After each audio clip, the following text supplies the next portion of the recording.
Hello and welcome back to another Doctor Who related video. Today I'm going to be showcasing these two customs, which are the First Doctor as portrayed by David Bradley and an Ice Warrior as seen in the Ice Warriors circa 1967. Again, these products were made by the fabulous Nathan Ward, aka NDWDesign, who 3D prints most of these heads. He's done a vast range of different characters and aliens for the past year or so, and they're just excellent.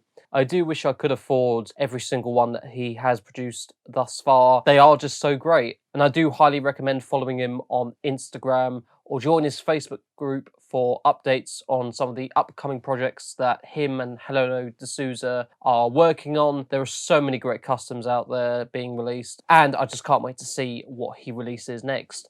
So with all that out the way, let's begin by taking a look at the First Doctor.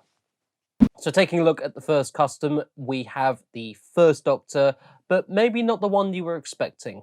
This is of course another variant of the David Bradley head sculpt that I reviewed a few months ago, but this time he's wearing his famous Strachan hat that the First Doctor wore throughout his tenure. The look I've based this custom on was in fact from the beginning of Twice Upon a Time, where you see the Doctor walking through the snow with his cape and scarf. Base of the figure I used was an original First Doctor from An Unearthly Child, which is very rare. I can't stress enough how much these figures cost these days. And I know what you're thinking, yeah, B&M released one last year, however, the cape was missing from that figure.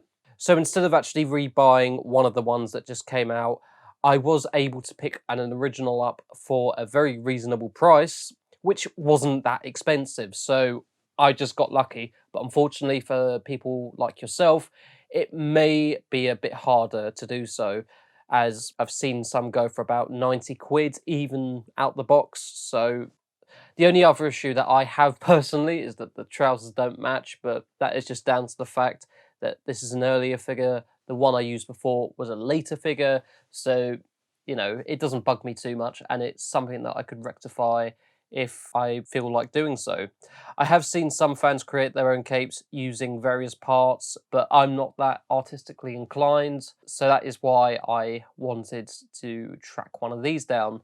Beginning with the head sculpt, the paint job just looks superb. Now, I can't take any credit for this whatsoever, as Nathan was the one who brought this head to life with this amazing paint job. You have the eyes that are very nice and crisp, and there doesn't seem to be any paint bleeds at all, and the work he's done is just mad. Absolutely brilliant.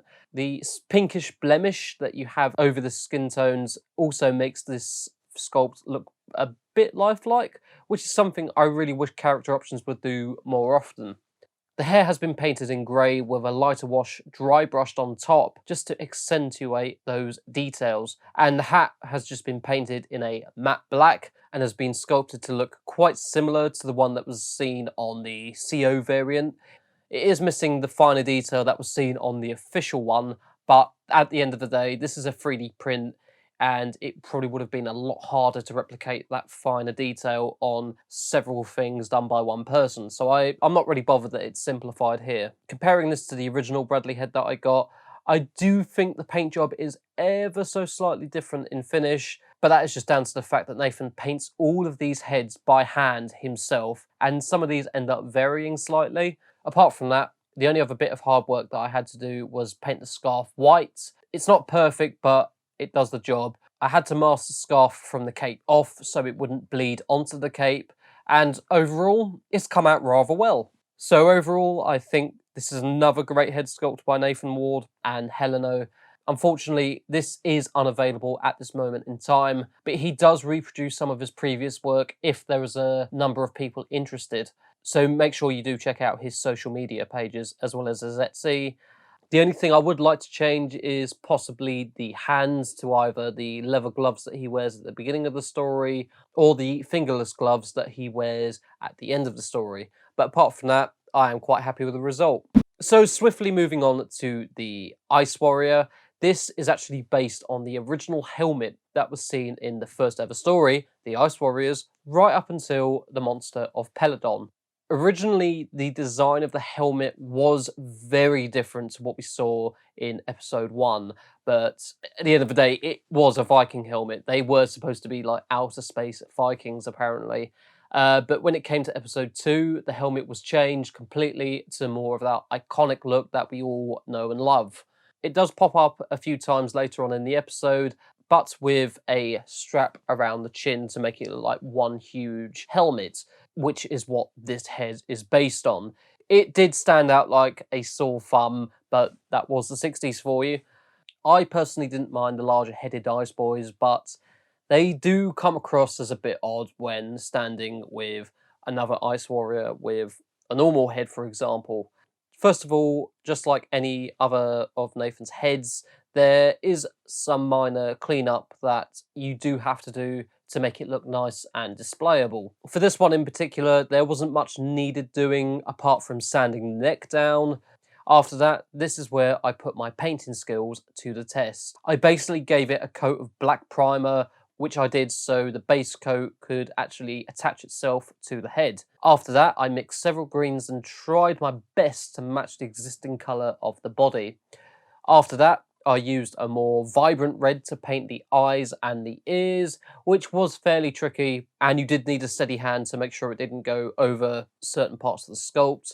But I think I've pulled it off quite well. It may be something I'll go back and add another coat to, but for now, I'm pleased with it. And the final thing I did was to add a dark wash over the head using Citadel Earth Shades to bring out all the scales on the helmet. And it has come out slightly glossy for some reason, but it only does so in some lighting. It might be something I'll try and rectify later, but I'm not really that bothered at the moment. From a certain distance, you can't really tell. I will admit, for my first attempt at painting one of these custom heads, I am rather pleased as well as being surprised by myself, as I didn't think I would be able to get this correct on my first attempt. I may give the whole body the same dirty wash just so it contrasts with the head, but for now, I am pleased with my handiwork. So overall, this is pretty much all I have to say about these custom figures, especially when it comes to the first Doctor, as that was Nathan's handiwork when it comes to the dedication and the sheer amount of detail that went into that paint job. I think the only thing that I would try and do better is possibly the paint job on the scarf, as there is one air bubble or two on the back from a distance. You can't really notice, but to me, it may just be something I'll rectify later on when I've got a bit of spare time. As for the Ice Guard heads, as I first tried painting one of these heads, I'm kind of pleased how it turned out. The eyes and ears may need redoing. Apart from that little nitpick, I'm delighted with the outcome. Even though I haven't got my other Ice Warriors to hand, I really can't wait to display this figure with the other guys. Like I said though, unfortunately, these are no longer available, but they do appear on eBay from time to time and various group pages on Facebook that I've seen, so do keep a lookout. I have got a few more of these figures in the works, such as the Ice Lord from the Monster of Peladon and the Ice Commander, or wherever he was, from the Seeds of Death. As well as that, I do have a Nymon head. It's just trying to find the time to actually finish these off due to my work schedule. I can't thank Nathan enough for these amazing custom heads. They are just honestly so great. And I'm still in disbelief that fans such as Nathan, many others, are creating such amazing customs. For anyone who is interested in picking up these products from Nathan, then I will provide links in the description below, as well as on screen. And that is pretty much it for this video. If you liked it, then show your support by subscribing and maybe giving this video a like if you feel like it. And I will see you again soon. Bye for now.